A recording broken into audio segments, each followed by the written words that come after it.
Operation సింధూరును చూసి Bharat గర్విస్తోందన్నారు CM Revanth Reddy. ఇలాంటి సమయంలో రాజకీయాలు, కుల మతాలకు అతీతంగా పౌరులంతా ఒక్కటిగా ఉండాలని పిలుపునిచ్చారు. ఉగ్రవాదాన్ని అంతం చేసే క్రమంలో కేంద్రానికి పూర్తిగా సహకరిస్తామన్నారు ముఖ్యమంత్రి.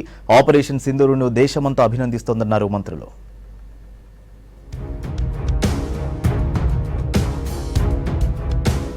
ఆపరేషన్ సింధూర్ చూసి గర్విస్తున్నామన్నారు సీఎం రేవంత్ రెడ్డి. ఉగ్రవాదులను మట్టుపెట్టడంలో కేంద్రానికి సంపూర్ణ మద్దతిస్తామన్నారు. దేశ ఐక్యత విషయంలో రాజకీయాలు ఉండబోవన్నారు రేవంత్ రెడ్డి. ఆపరేషన్ సింధూర్ పై సమీక్ష సమావేశంలో కీలక నిర్ణయాలు తీసుకున్నారు సీఎం రేవంత్ రెడ్డి. అన్ని విభాగాలను అప్రమత్తం చేశామన్నారు ముఖ్యమంత్రి. అత్యవసర సర్వీసులు అందించే విభాగాల ఉద్యోగుల సెలవులు రద్దు చేశారు. మంత్రులు, అధికారులందరూ అందుబాటులో ఉండాలని సూచించారు సీఎం. ప్రభుత్వ ఉద్యోగులు, మీడియా, సోషల్ మీడియాలో అనవసర ప్రకటనలు చేస్తే కఠిన చర్యలు ఉంటాయని హెచ్చరించారు. ఆపరేషన్ సింధూరును ప్రతి భారతీయుడు గర్వపడుతున్నారన్నారు ముఖ్యమంత్రి రేవంత్.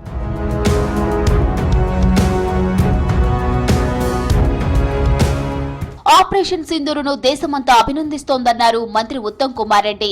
పహల్గాం ఉగ్రదాడి ఘటనకు భారత సైన్యం తీసుకున్న చర్యను అభినందించారు. సిడబ్ల్యూసీ చైర్మన్ అతుల్ జైతో భేటీ అయ్యారు రాష్ట్ర నీటిపారుదల శాఖ మంత్రి ఉత్తమ్ కుమార్ రెడ్డి. మేడిగడ్డ బ్యారేజ్ పునరుద్ధరణ, కృష్ణానదిపై టెలిమెట్రీ వ్యవస్థ ఏర్పాటు, సమ్మక్క, సారక్క, పాలమూరు రంగారెడ్డి ప్రాజెక్టులకు నీటి కేటాయింపులపై చర్చించినట్టు తెలిపారు. పహల్గాం సంఘటన తర్వాత భారత సైన్యం పాకిస్తాన్ ఆక్యుపైడ్ కాశ్మీర్లో 8-9 టెర్రర్ క్యాంప్స్ పై దాడి చేయడం ఇది సరి అయిన చర్య.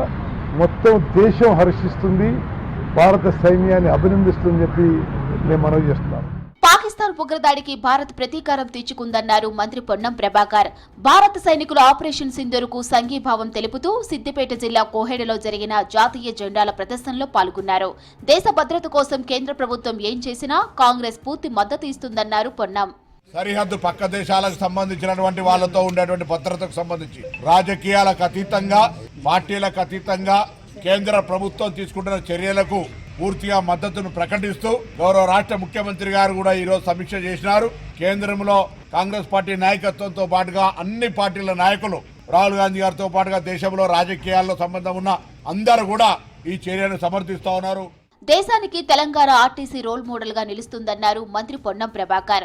కొత్త ఆర్టీసీ బస్సులు కొనుగోలు చేశామని, ఇకపై జర్నీ మరింత సులభం అవుతుందన్నారు.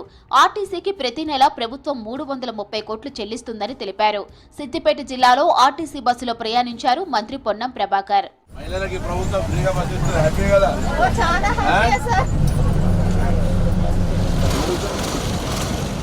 10 ఏళ్ల పాలనలో నిరుపేద కుటుంబాలకు ఇండ్లు మంజూరు కాలేదన్నారు మంత్రి పొంగిలేటి శ్రీనివాసరెడ్డి. ఇందిరమ్మ రాజ్యంలో సీఎం రేవంత్ 4 లక్షలకు పైగా ఇండ్లు మంజూరు చేశారని గుర్తు చేశారు. మొదటి విడతలో ఇండ్లు రాని వాళ్లకు రెండో విడతలో వస్తుందని చెప్పారు. ములుగు జిల్లా వాచేడు మండలం టేకులగూడెంలో ఇందిరమ్మ ఇంటికి భూమి పూజ చేశారు మంత్రి పొంగిలేటి.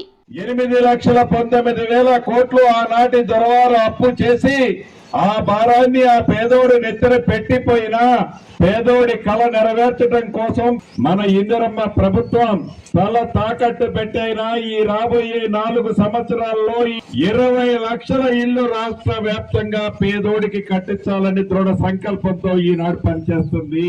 హైదరాబాద్ సెక్రటరియట్ లో గిరిజన పాఠశాలల్లో పనిచేస్తున్న కాంట్రాక్ట్ రెసిడెన్షియల్ టీచర్స్, సిఆర్టీ సంఘాల ప్రతినిధులతో సమావేశమయ్యారు మంత్రి సీతక్క. తమకు పీఎఫ్, ఆరోగ్య భద్రత కల్పించాలని సీతక్కకు వినతి పత్రం అందజేశారు అంగన్వాడీలు. మినీ అంగన్వాడీ టీచర్లకు ప్రధాన అంగన్వాడీ టీచర్లుగా పదోన్నతులు కల్పించినందుకు మంత్రికి సన్మానం చేశారు.